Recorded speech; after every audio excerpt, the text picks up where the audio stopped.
name is Ejimakor. I'm the special counsel to the indigenous people of Biafra and Mazi Nnamdi Kanu, the supreme leader right here. I just alighted from the halls of the Federal High Court Abuja, Court number 2, presided over by Justice, Honorable Justice Binta Moikala. And the issue before the court today was supposed to be bail application. But when we came into court today, the government sprung a surprise with an amended charge yet again for the 7th time. This time, though, they were not amending upwards, they were amending downwards. So on their own motion, on the motion of the government, they have now removed 1 charge out of the 7 that were left. From the last time the judge struck out 8. So instead of facing 7 count charges now, the government wants Mazi Nnamdi Kanu to face 6. But you see, the manner of springing this amendment by surprise in the wee hours of the night and not having sufficient days before today for serving these charges was something else that created a storm of issues in court.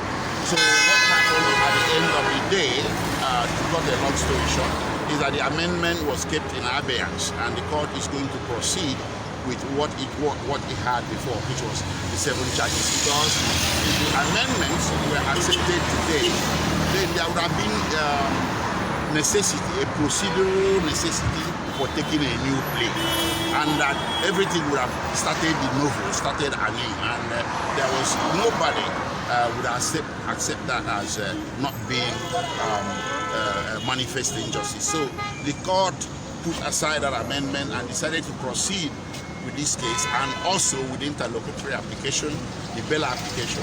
The court denied the bail application, but it didn't deny the bail application absolutely.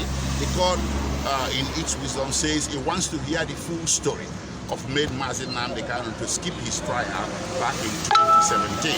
And until the court has had that full story, it will now consider him for reinstatement of bail or new bail. So that is long and short of what happened today, and the matter stays continued or adjourned to 26th May, and that date is sacrosanct. So we are coming back to court on 26th May. Thank you. Okay, so you heard that they added the lawyers as part of their accomplices to... No, they didn't. I saw some newspaper reports and whisperings. What they were saying as proof of evidence or part of the attachments to the amended charges that some of the lawyers to Mazi Nnamdi Kanu were in communication with him after September 2017 when he disappeared. That some of the lawyers were in communication with him when his whereabouts were unknown. That's all. But I saw some sensationalism to it that they have been charged as accomplices. No, that's not true. So what do you think will happen by 26? Well, 26 will be the day the new bail application or the reinvigorated, the strengthened new bail application shall be moved. With this explanation the judge is asking for, which is to explain why Mazi Nnamdi Kanu did not make his trial in 2017. And this is where the judgment of Umuahia State High Court will come in. And again, today, the lead counsel of Settlement, he raised the issue of a certain continental ruling that Ejimakor, had obtained in 2018 on behalf of Nnamdi Kanu and the indigenous people of Biafra. I can't go into the details of the ruling because the continental rules require me to keep the ruling confidential. But it could be disclosed in the judicial proceedings, and that was done today as part of the explanation package of what happened or transpired in 2017 that compared Mazi Nnamdi Kanu to his trial. So you are certain that very soon Nnamdi Kanu will be out of the whole court process? Yes, I'm very optimistic. Nnamdi Kanu is eminently qualified for reinstatement of his bail non-pro-tunk, meaning we let him back, because the events of September 2017 could have compelled anybody not only to jump bail, but to jump moon, jump sun, jump everything, jump people. Because a moving force, military force, was coming towards him, and he had to move. He had to move himself away from them because he didn't have a equal force to repel that force. So he did what the human instinct dictates that he does. He took a flight from a risk. Merely looking at him today, what will you say about his status and others?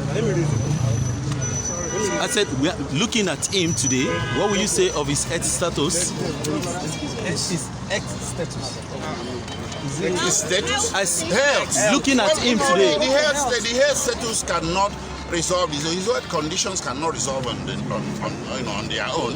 Of course, he has a pre-existing heart condition and he has issues with potassium levels in his body, and he has he's hypertensive. So we're asking, people may have all these things, but you see the condition of detention, the solitary confinement, and the lack of adequate medical care will have a tendency of making these things worse. So what we're asking for is an independent medical examination and some kind of access to better medical care. He is awaiting trial. He has no business being in law enforcement custody. If you are awaiting trial in Nigeria, you are sent to prison, correctional center, where there are better facilities for your welfare. But this one is an aberration. They are keeping him in law enforcement custody, and that's not normal. And we are still fighting that. Thank you very much. Today, can you tell us, for some of us that are unable to see him, that the mode of the clothes he put on Same today. thing, same Gucci? Was it Gucci or Yes. Fendi, the same Fendi. So the change of clothes is still an issue. Still an issue. It's still an issue, outstanding issue. Which of course arises from disobedience of the order of the court. There's a court order that he be allowed change of clothing, but the law enforcement agency is not obeying it up to this morning. That's a travesty of justice. Thank you so much for Thank your you time. so You are much. on live to GTV Africa, and now you've heard from. Thank you. Thank you.